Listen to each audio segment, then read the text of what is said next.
This is the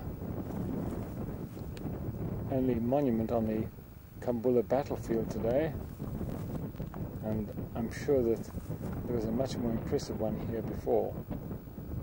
And this stands at the edge of the redoubt which Colonel Evelyn Wood's force had built on this knoll above the main position where his laager had been established. You can see it in the background, the darker patch of foliage. Where our combi is parked, there's only one tree, and all this area immediately in front of it was a small forest of wattle, and this covered most of the area where Colonel Wood's laager was positioned. In the distance you can make out the enclosure where the British military cemetery now stands.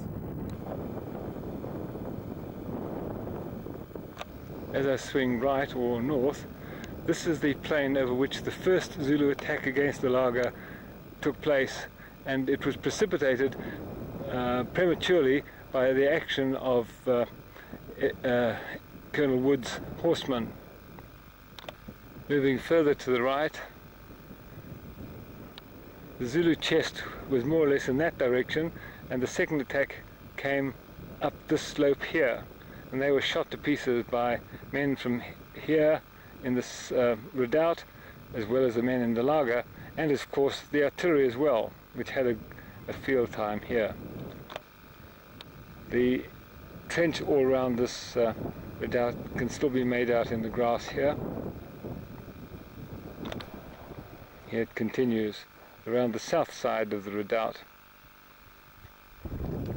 As I raise the camera, above the road in the immediate foreground, you can see the lip, which is where the ground drops into the valley below, and it's below this, in dead ground, that the final Zulu attack was made. To combat that, Wood sent a lot of troops out of the laager across this rise to man this ledge and shoot down at the Zulus in the valley below.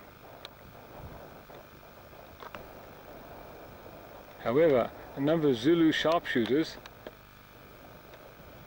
went out onto the flank, onto a big manure heap, more or less in the position of that knoll there, and gave them flanking fire into the men on this edge and caused a lot of casualties.